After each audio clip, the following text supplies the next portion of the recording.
Hi everyone, thanks very much for joining me for another selection of new additions to the Gemma Redmond Vintage Collection. My name is Gemma and I'm the owner of Gemma Redmond Vintage.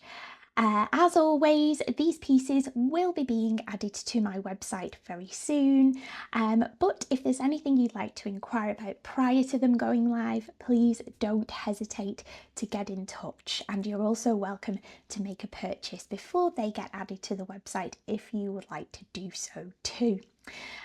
This week's pieces, I have 8 of them to share with you today, and they have a bit of a theme as well. The theme is Marilyn Monroe. It is the anniversary of her birth this week. She would have turned 100 this week, and there are quite a few things, all Marilyn Monroe related, happening in the media at the moment. There's a new podcast out on the BBC. They were talking about her on Woman's Hour yesterday. There's an exhibition at the National Portrait Gallery on at the moment, which I'd love to go and see.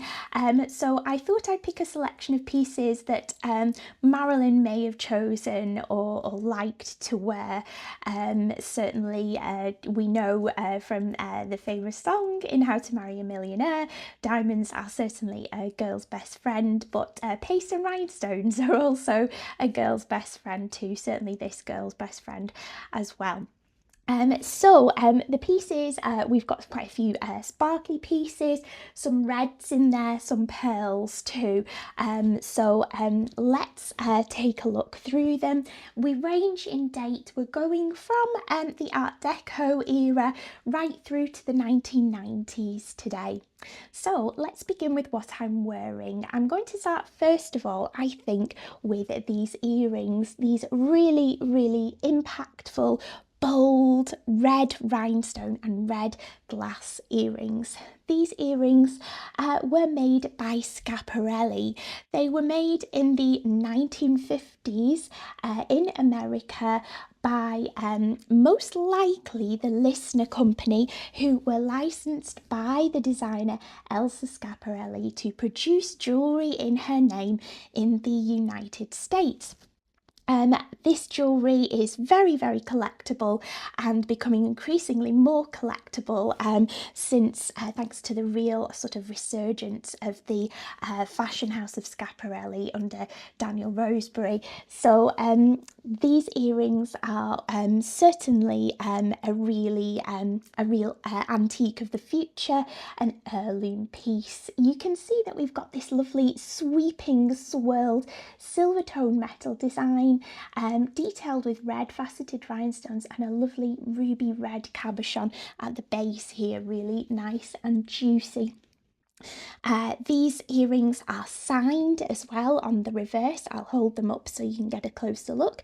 And the cabochons are open back mounted too, meaning that they really shimmer. The Schiaparelli signature is just here on the back of the clip. I'm sure Marilyn would have loved these. I would really recommend the film How to Marry a Millionaire for fabulous costume jewellery. I'm sure there were pieces perhaps by Jewelcraft in the film, or perhaps indeed Schiaparelli in the film too. Next, let's move on to the necklace I'm wearing. This necklace predates Marilyn's films, but is nonetheless a real sparkler, and I'm sure it would have gone down well with her. This is a Art Deco piece. It is made from silver tone metal, perhaps platinum, and right the way around its length in this fabulous collar design are these lovely open back mounted colourless crystals, really brilliant cut, round and chunky and beautifully faceted too. They are in lovely condition as well, and this is perfect for perhaps layering with longer pieces as well. I'll just unclasp it so you get a better idea of how the light shines through it. It fastens with a bolt ring. And you can see there in the ring light how these pieces really shimmer, and the lovely condition that they are in too as well. A beautiful piece, really nice quality as well. There was no holding back in the size of these crystals when they were selecting them for this piece. Next, let's move on to this bracelet. This bracelet most likely dates from the 1950s. You'd be forgiven for thinking it was an earlier piece, most likely Art Deco.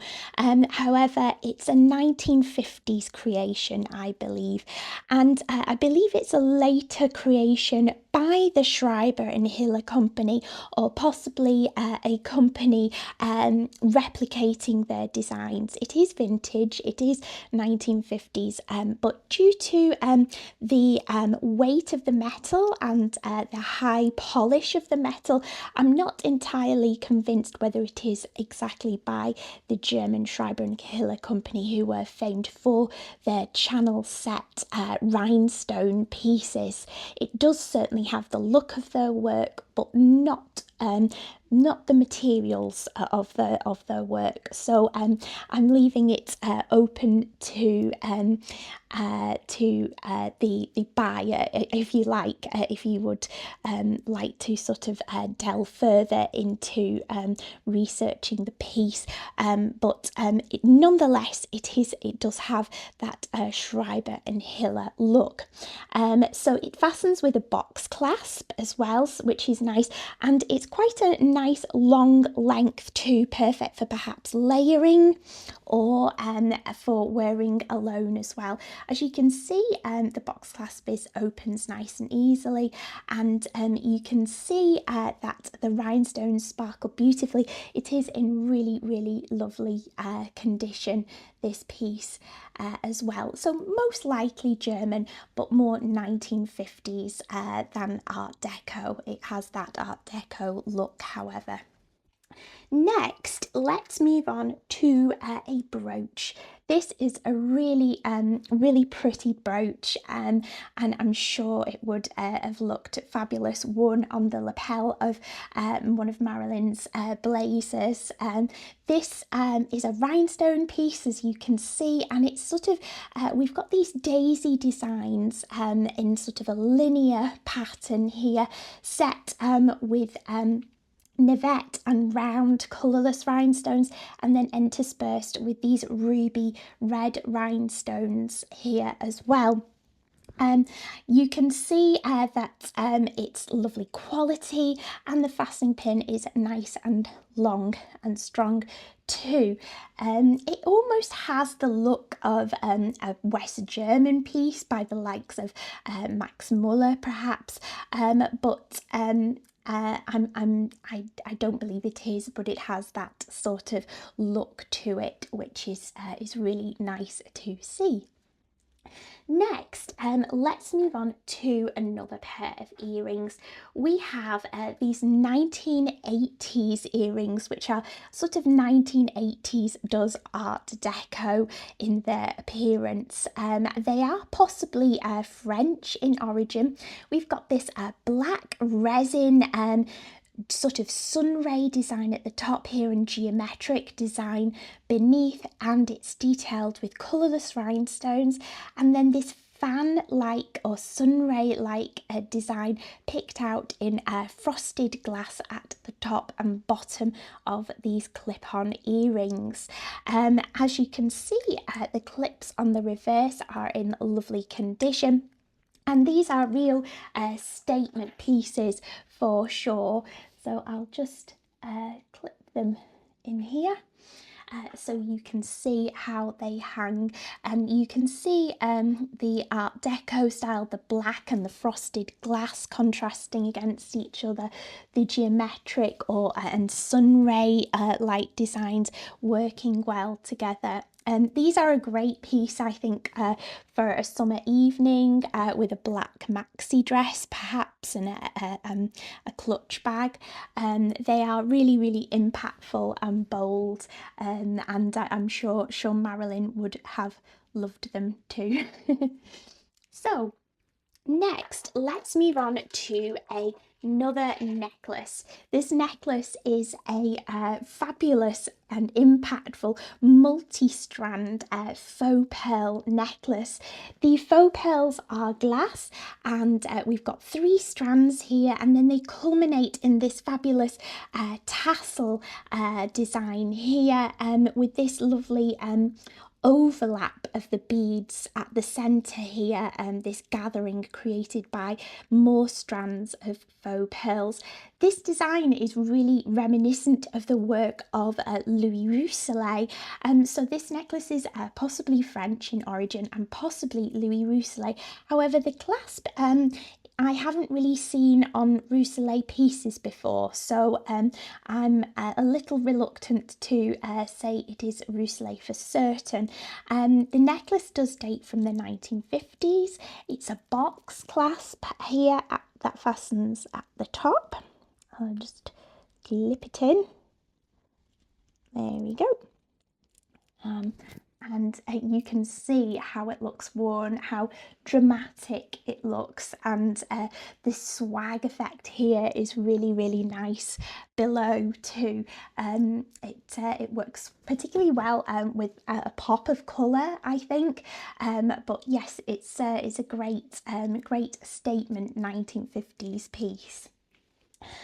Next, I have this lovely French-made fur clip, which I think Marilyn would have loved. This piece dates from the early 1940s, I would say, with its scroll design and gilded metal look. And then at the centre here, we have this sort of dome created by colourless rhinestones in clusters here at the centre. On the reverse, you can see the prongs of the fur clip and the stamp Déposé, which shows that it was made in France. It has a real look of Joseph pieces, the buttery gold tone that we see in this, which I would which Marilyn did wear a lot of Joseph pieces. Her earrings, Joseph earrings, sold recently at an auction and in Hollywood, and this is one reason why I've chosen this piece to show you today. Finally, a last pair of earrings. I'll just take this off so that it doesn't detract from them, and you can see the reason that I've chosen these is because they are detailed with theatre masks, inspired very much by Marilyn's acting prowess. These earrings are gold-plated metal, detailed with the theatre masks, and then they have a black perspex, a black resin underneath. They are by the Moschino company and stamped on the reverse with a Moschino. As we know, the Italian designer Moschino was known for his really whimsical designs, and these are certainly not without whimsy and impact. They date from the 1990s, I would say. Okay, let's recap my selection of pieces in tribute to Marilyn Monroe. We have these Moschino theatre mask earrings from the 90s. We've got these Schiaparelli 1950s American-made earrings. This 1950s Art Deco style bracelet, possibly by the Schreiber and Hiller company in Germany. We've got this French fur clip from the 1940s. These 1980s Does Art Deco frosted glass clip-on earrings. We have this French influenced or French Louis Rousselet potentially beaded faux pearl necklace, tassel necklace. This wonderful West German in style rhinestone brooch from the 1950s. And then this lovely Art Deco crystal necklace from circa 1920. That's my selection of pieces this week. Thanks so much for joining me again, and I'll see you all very, very soon. Take care. Bye-bye.